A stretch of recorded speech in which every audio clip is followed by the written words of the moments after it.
기납부 세액을 보면 이제 원천징수세액, 중간이납세액, 수시 부가세액이 있었는데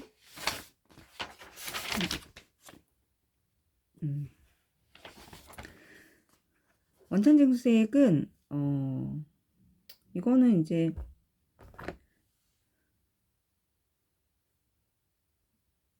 뭐 이자 등 받고 원천징수를 한 경우가 거의 대부분이야. 어쨌든 그 원천징수를 당한 게 있으면 그거는 이제 법인세 선납세금으로 기납부세액으로 공제를 받을 수가 있어. 이자소득, 배당소득이 있겠고, 투자신탁이익 있고, 배당소득 중에 투자신탁이익은 법인세법상 그리고 소득세법상 원천징수를 하는 거고, 그거 투자신탁이익 외의 것은 이제 법인세법에서는 원천징수를 하지 않고 소득세법에서는 원천징수를 하고 있다. 그래서 그 주주가 유가증권을 이제 사고 취득을 하고 나서 이제 배당을 받게 되면 배당금 수익으로 이제 회계 처리를 하는데, 그때 주주가 이제 법인이라고 하면 법인에 대해서는 원천징수를 하지 않거든.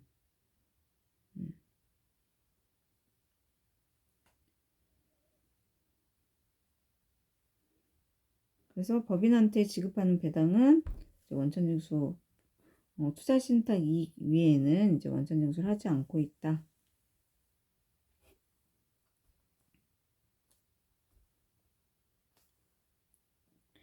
외국법인이 발행한 채권, 증권에서 발행한 원천징수 대상 소득을 내국법인에게 지급하는 경우에는 이제 국내에서 그 지급을 대리하거나 그 지급 권한을 위탁받은 자가 그 소득에 대한 법인세를 원천징수를 해야 된다. 채권, 증권 이거는 외국법인이 뭐 발행한 채권, 증권은 이제 뭐 금융기관에서 할 거니까 거기에서 이제 원천징수를 해야 된다는 내용인 거지. 외국법인이 이제 국내에 없으니까.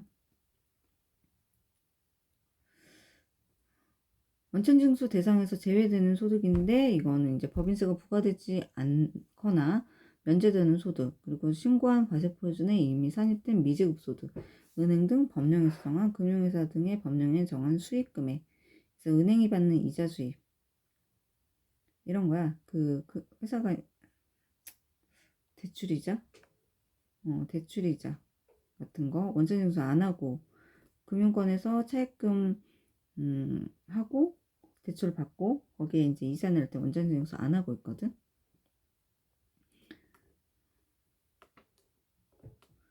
그리고 이제 기타 법에 열거된 거 있고, 그 다음에 중간이납세액이야.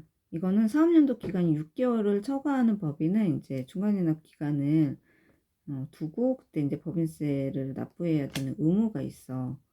그리고 이거는 이제 중간이납 기간이 지난 날부터 2개월 이내고 이제 1,000만 원이 초과되면 이제 분납도 가능해. 그런데 다음 법인은 중간이납 의무가 없어.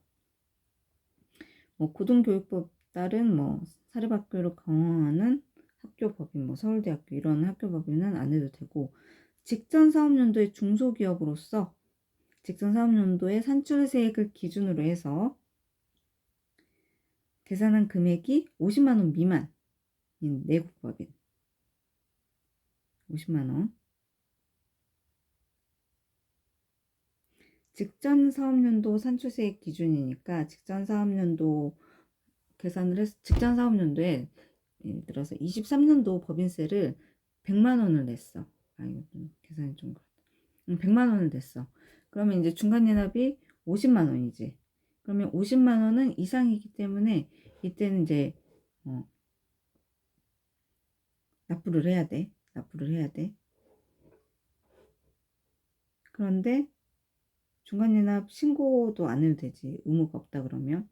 그래서 80만 원이었어. 23년도에. 그러면 이제 2분의 1이니까 40만 원 납부를 해야 되는데 50만 원 미만에 해당하니까 이때는 이런 중소기업들은 법인세 중간연합 신고를 할 필요도 없고 납부할 필요도 없다.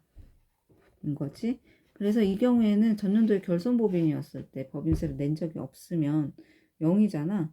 0을 2로 나눠도 0이니까 50만 원 미만에 해당이 돼서 결손법인도 법인세 중간연합 의무가 없어. 예전에는 있었어. 이게 개정이 됐어. 몇 년 전에. 중간연합 신고하는 것도 법인세 중간연합 신고하는 것도 일이거든. 되게 소규모 법인들은 부담이 되는 것이기도 하고. 그리고 중간연합 기간 중에 휴업 등의 사유로 수익 금액이 없는 법인에 대해서 그 사실이 이제 납세지 관할 세무서장이 이제 확인을 했다 그랬을 때 이제 중간연합 의무가 없고, 청산법인 국내 사업장이 없는 외국 법인은 중간연합 의무가 없다. 그래서 법인세 정기신고는 3년도 종료일로부터 3개월 이내의 법인세 신고 기한인데, 중간연합은 그 중간연합 기간이 지난 날부터 2개월 이내야. 그래서 보통 1월 1일에서 12월 31일 법인이 많으니까, 그러면 6월 30일이 중간연합 기간이고, 그래서 중간연합 기한은 이제 2개월이니까 8월 말까지가 중간연합 기한이야. 그래서 이제 계산 방법은 두 가지가 있어. 직전 사업년도 산출세액 기준으로 하는 거 하고, 단기 중간연합 법인세액을 기준으로 하는 방법인데, 이거를 이제 직전 사업년도는 2분의 1 납부라고 하고, 신고 납부라고 하고, 단기 거는 자기 계산이라고 해. 그래서 6개월치에 1월부터 6월 거까지의 법인세를 중간연합 결산을 통해서 이제 가결산, 이제 대략적으로 가결산을 통해서 중간연합 신고를 하고 있어. 자기 계산으로. 다만 이때 그 정기 산출 2분의 1로 신고 납부하는 거는 정기 산출세액이 있으면 산출세액이야. 산출세액. 그래서 이 산출세액에는 가산세를 포함을 하고 있어. 가산세. 가산세는 포함하고, 토지 등 양도소득에 대한 법인세, 미완료소득에 대한 법인세는 제외를 하고 있어. 이거는 토지 등 양도소득은 뭐 거의 단발성일 수도 있고, 미완료소득도 그렇고, 미완료소득은 계속 이것들은 이제 계속적 발생소득에 대한 법인세가 아니기 때문에 그런 거고. 그래서 이 정기산출세액에는 가산세를 포함을 해서 여기에서 이제 정기감면 공제세액은 차감하고, 정기 원천세 징수세액이 있으면 그거 차감을 해. 수시부가세액도 차감을 하고. 다만 중간연합세액은 차감을 안 해. 중간연합은 지금 이거 계산하는 거에 그 반영이 되는 부분인데, 그것까지 해버리면 안 되겠지? 자기 자신을 공제를 하는 거니까, 차감을 하는 거니까. 그렇고, 이제 자기 계산은 6개월치 과세 표준을 해. 그런데 우리 세율이라는 게 1년치잖아. 그래서 6개월치로 하게 되면 안 되는 거지. 그래서 6개월간 과세 표준이 1억이 나왔어. 예를 들어서 1억인데 이건 6개월치잖아. 그래서 1년으로 환산을 시켜. 그래서 6분의 12를 이제 곱하게 돼. 1년 환산으로. 그러면 2억이 되는 거지. 그러면 2억이 이제 과세 표준이라고 보고 거기에 이제 세율을 적용을 하는 거야. 그래서 그랬을 때 9%가 될 수도 있고 19%가 될 수도 있고, 그렇게 적용을 하는 거지. 1억이라고 해가지고 6개월치가 과세 표준이 1억이 나왔다고 해가지고 9%를 하면 안 되는 거지. 1년으로 환산을 하는 거지.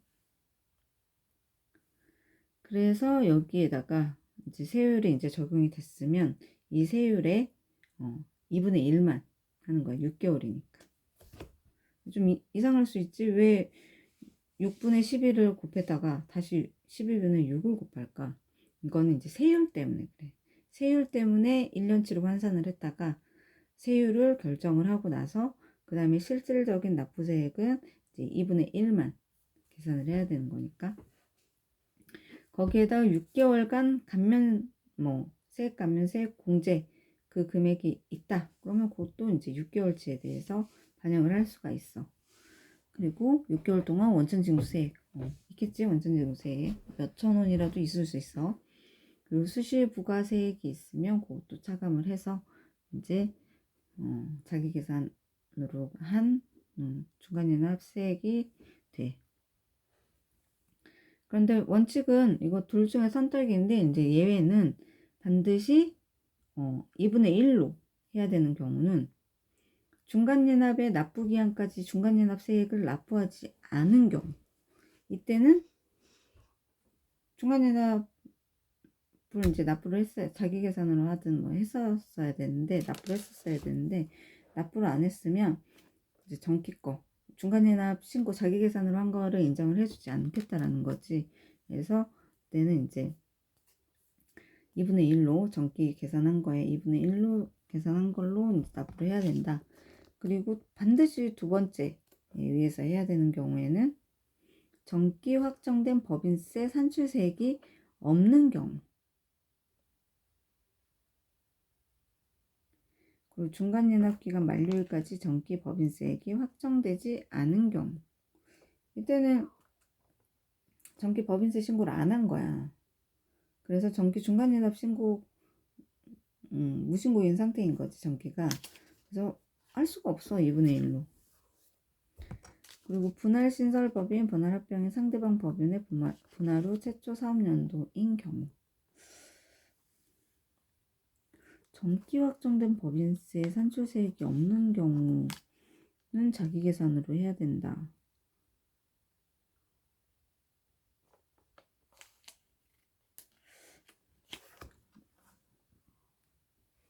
법인세 신고를 안 한 거지.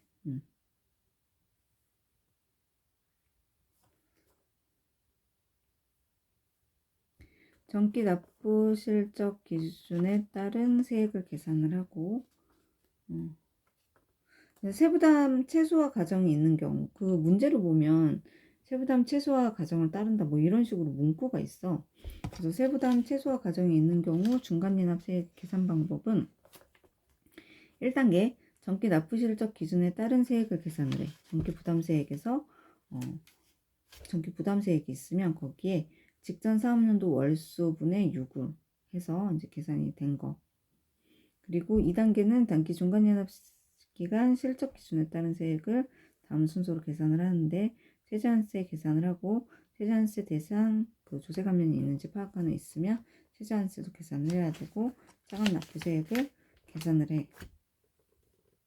그래서 1단계, 2단계 중에서 계산한 세액 중에 적은 금액을 중간 연합세액으로 하고 있어.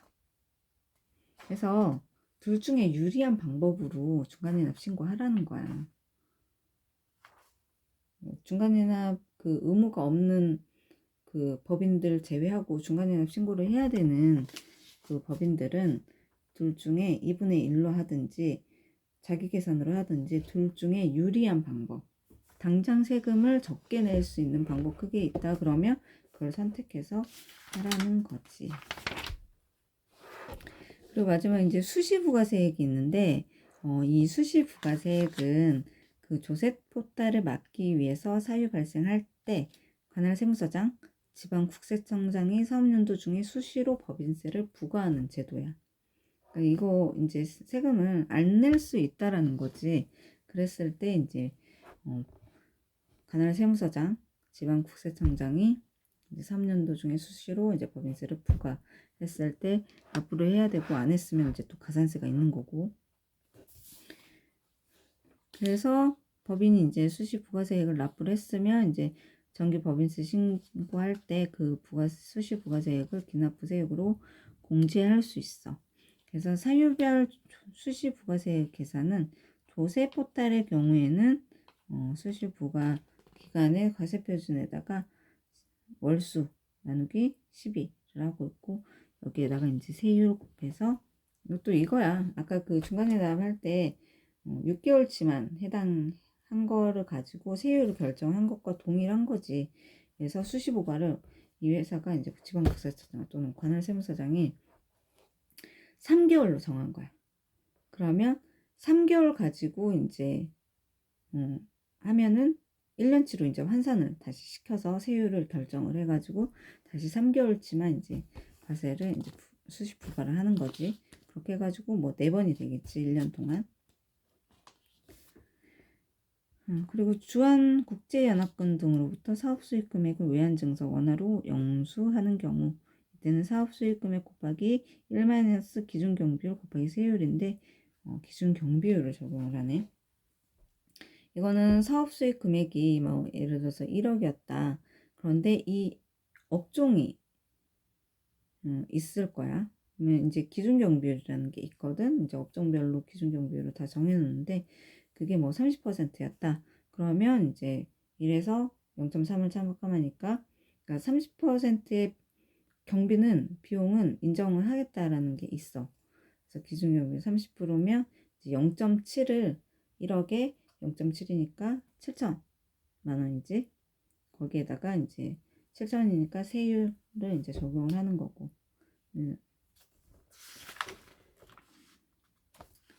그래서 조세포탈 맞기 위해서 수시부가세액이 있는 거다.